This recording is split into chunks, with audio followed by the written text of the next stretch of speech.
प्रधानमंत्री नरेंद्र मोदी की एक इंस्टाग्राम रील पूरे देश में चर्चा का विषय बनी हुई है। लाखों लोग इसे देख चुके हैं। कोई इसे संवेदनशील संदेश बता रहा है तो कोई इसे बड़ा राजनीतिक संदेश मान रहा है।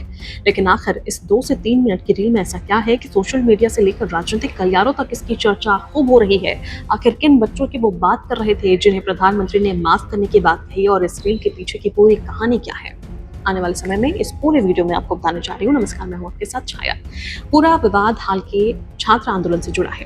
पेपर लीक और परीक्षा प्रणाली में सुधार की मांग को लेकर हजारों छात्र दिल्ली के जंतर मंतर पहुंचे थे। प्रोटेस्ट हुआ, आप सभी को इसके बारे में जानकारी है।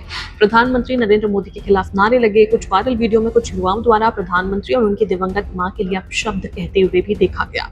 वीडियो सोशल मीडिया पर तेजी से वायरल हुई। विवाद तब और बढ़ा जब एक 15 साल की लड़की का वीडियो सामने आया। उसने हाथ जोड़कर सार्वजनिक माफी मांगी। उसने कहा कि उससे गलती हुई, उसे अपने शब्दों पर पछतावा है। इसके बाद दिल्ली पुलिस ने मामले की जांच की प्रक्रिया भी शुरू की और यही से सवाल उठने लगे। क्या नाबालिगों पर कार्रवाई होनी चाहिए या उन्हें समझाने की जरूरत है? इसी घटनाक्रम के बाद शुक्रवार देर रात प्रधानमंत्री नरेंद्र मोदी ने इंस्टाग्राम पर एक वीडियो साझा किया। वीडियो में उन्होंने कहा कि गालियां कभी किसी समस्या का समाधान नहीं होती है। मैं उन बच्चों को माफ करता हूँ। वे भटके हुए बच्चे हैं। हमारा काम उन्हें सजा देना नहीं बल्कि सही रास्ता दिखाना है। मुझे और मेरी दिवंगत मां को गालियां दी गई, लेकिन समाज का कर्तव्य है कि ऐसे युवाओं का मार्गदर्शन करें। पिछले कुछ दिनों से प्रधानमंत्री लगातार इंस्टाग्राम के जरिए युवाओं से संवाद कर रहे हैं। उनके वीडियोस पर खूब व्यूज आते हैं। पेपर लीक के मुद्दे पर भी उन्होंने पहले एक सेल्फी वीडियो जारी किया था। उसके बाद धन्यवाद संदेश वाली रील आई और अब इस पूरे विवाद के बीच माफी और संयम का संदेश देने वाली नई रील सामने आई है। प्रधानमंत्री की वीडियो के बाद आंदोलन से जुड़े कुछ नेताओं ने सवाल उठाए। उनका कहना है कि अगर सरकार वास्तव में युवाओं को माफ करना चाहती है तो प्रदर्शनकारियों पर दर्ज मामलों पर भी फैसला होना चाहिए।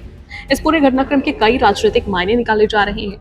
एक पक्ष इसे प्रधानमंत्री की सुलह और संवाद की कोशिश बता रहा है तो दूसरा पक्ष इसे आंदोलन के बाद बदले राजनीतिक माहौल में आया संदेश मान रहा है।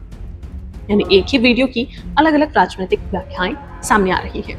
लोकतंत्र में विरोध करना अधिकार है, सवाल पूछना भी अधिकार है और सरकार की नीतियों का विरोध करना भी अधिकार ही है। लेकिन क्या किसी भी विरोध की शुरुआत गालियों से होनी चाहिए? यही सवाल आज पूरे देश के सामने खड़ा है। और आज नहीं बल्कि पिछले कुछ दिनों से जंतर मंतर पर शुरू हुआ आंदोलन, सोशल मीडिया पर वायरल हुए वीडियो, एक नाबालिग की माफी और उसके बाद प्रधानमंत्री नरेंद्र मोदी का ये कहना कि मैं उन बच्चों को माफ करता हूँ।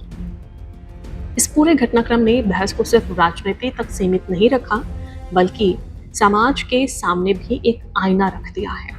फिर आखिर आज का दौर सोशल मीडिया का है, जहां एक वीडियो कुछ ही मिनटों में करोड़ों लोगों तक पहुंच जाता है, जहां गुस्सा भी वायरल होता है, अच्छी चीजें भी वायरल होती है, माफी भी वायरल हो जाती है। लेकिन इस पूरे मामले में एक दूसरा सवाल भी उतना ही महत्वपूर्ण है जितना ये पूरा मामला। क्या सिर्फ माफ कर देना काफी है या फिर उन कारणों पर भी गंभीरता से बात होनी चाहिए जिनकी वजह से हजारों छात्र सड़कों पर उतरे, जिनकी वजह से युवाओं में इतना गुस्सा दिखाई दिया? क्योंकि लोकतंत्र सिर्फ विरोध करने का अधिकार नहीं देता बल्कि सरकार पर यह जिम्मेदारी भी डालता है कि वो जनता की बात को सुने। फिलहाल नागरिकों पर भी ये जिम्मेदारी होती है कि वे अपनी बात मर्यादा और संवैधानिक तरीके से रखें।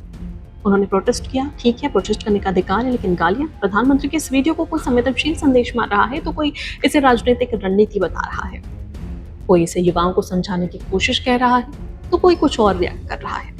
कोई ये भी पूछ रहा है कि क्या सिर्फ वीडियो काफी है या जमीनी स्तर पर भी संवाद होगा? इन सभी सवालों के अपने अपने जवाब हो सकते हैं, अलग अलग तर्क फिर से निकल कर आ सकते हैं, अलग अलग रिएक्शन आ सकते हैं। लेकिन एक बात तय है कि असहमति लोकतंत्र की ताकत है और मर्यादा लोकतंत्र की पहचान होती है। अगर विरोध में भाषा की मर्यादा खत्म हो जाएगी तो संवाद की संभावना भी खत्म हो जाएगी।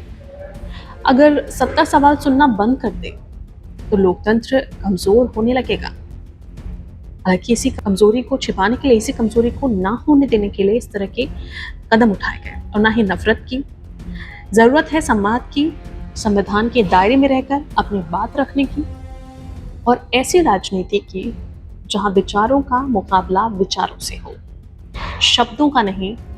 क्योंकि आखिरकार लोकतंत्र की सबसे बड़ी ताकत विरोध नहीं बल्कि संवाद है। और जब संवाद बचा रहता है तभी लोकतंत्र भी मजबूत रहता है। खबर जाने के बाद आपकी क्या राय है? Tell me in the comment section.